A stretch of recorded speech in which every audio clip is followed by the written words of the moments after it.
riba. Why did this happen? Because the difference between real money and paper money, money which is sunnah and paper money, is that money which is sunnah is money in which the value of the money is in the money. Someone should teach that to the Saudis. Go teach it to the Saudis who want to teach Islam to all the rest of the world. Go teach it to the Saudis. The value of the money is in the money. The definition of the paper money is that the value of the money is no longer in the money. And so the value can be changed. Every time the value is changed, the value goes down. What happens when the value of money goes down? The first thing is that there is a massive transfer of wealth from the masses to that predatory elite, which in this case was the government, Uncle Sam. The masses lost half of their wealth, almost half. That's the first thing that happens when the value of the paper money goes down. What's the second thing that happens? The answer is this. I worked for the whole month. I got my salary in gold. Could buy a camel. Took it home. Put it underneath the pillow. Took it out after 5 years. You could still buy the camel. 10 years, you could still buy the camel. But when I get my salary in paper now, you can buy a camel, take it home, put it underneath the pillow. A few years later, when I take it out, can't buy a camel anymore. Could only buy a jackass now.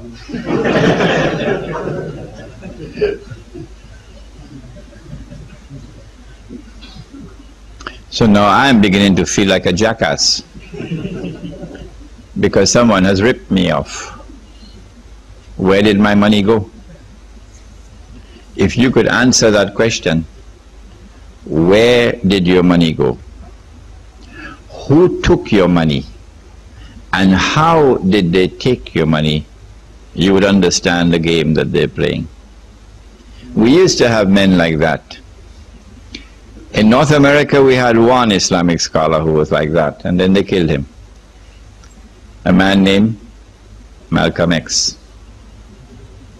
He didn't have a PhD from Al-Azhar, but he could see better than any sheikh. Who took my money? And how did they take him? Did they take it?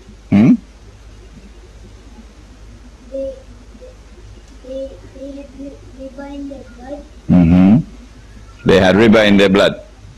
They used a blanket when Shaitan was in their blanket. All right, you come close by me here. MashaAllah, he's a brave boy, eh? Sit down.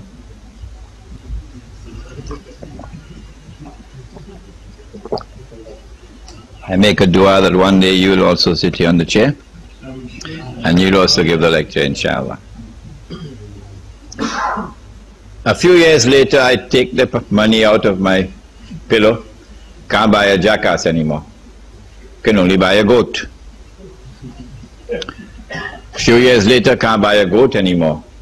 Can only buy murgi, dajaja, chicken.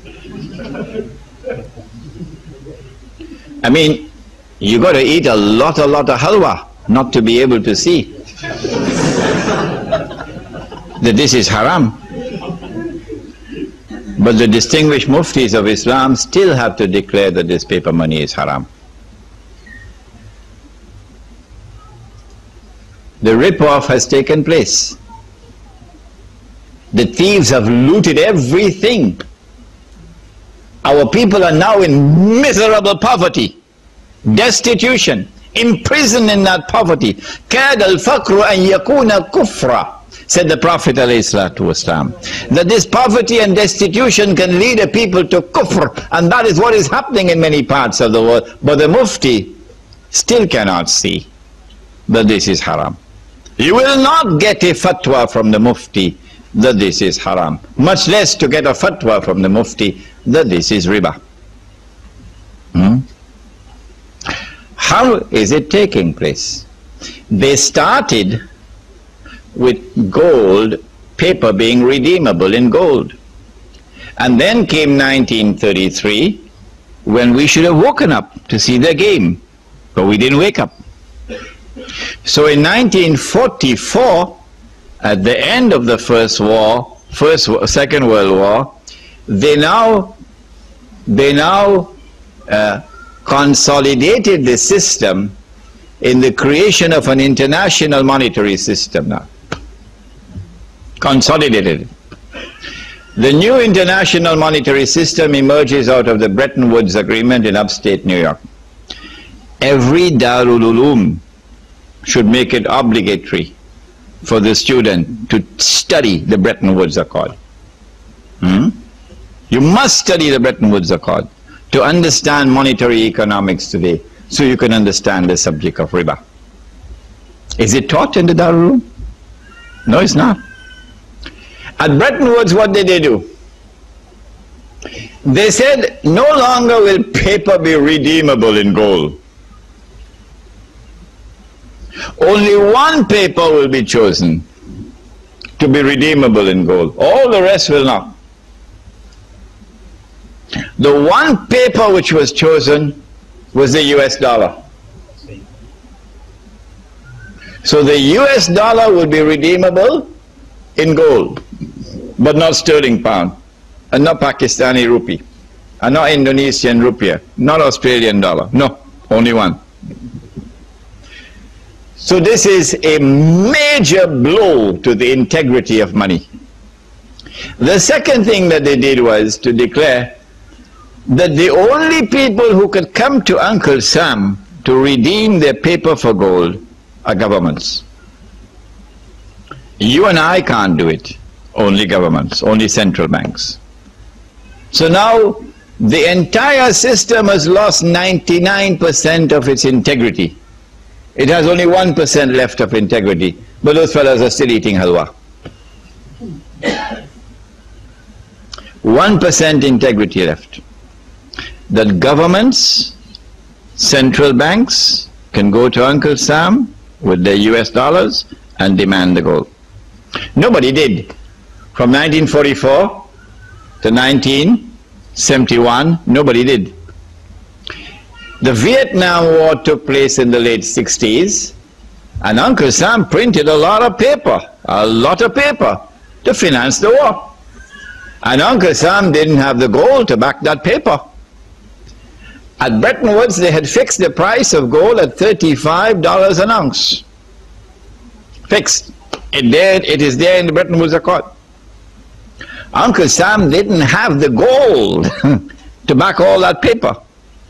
So in September 1971, the British government came in one Friday evening perhaps with $3 billion and said, Uncle Sam, we want the gold.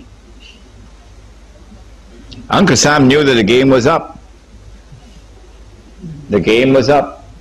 Because come Monday morning, guess who is going to be at the front of the line?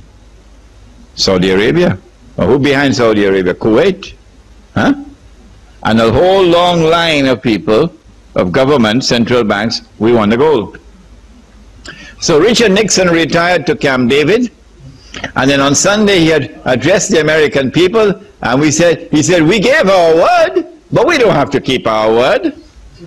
We gave our word, but we don't have to keep our word. We will no longer honor our obligation under Bretton Woods to redeem paper for gold from central banks. And so since September 1971, this may be news for some of you who have been eating halwa. Since September 1971, there is no legal link between paper and gold. It's gone. Now all that they have to do, those who want to rule the world, All that they have to do is to take control of money. Anyone who takes control of money can rule the world.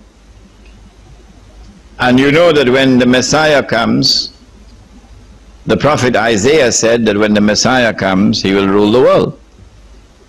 But they rejected the Messiah. Say, "Na'udhu billah min hadha, he's a bastard." And then they said, look, he died on the cross, so he couldn't be the Messiah. And then the prophet said that Allah will send into the world one who will impersonate the Messiah, Al-Masih al-Dajjal. In order for him to impersonate the Messiah, he will have to rule the world from Jerusalem. If you want to rule the world, you have to first rule the world of money. You can't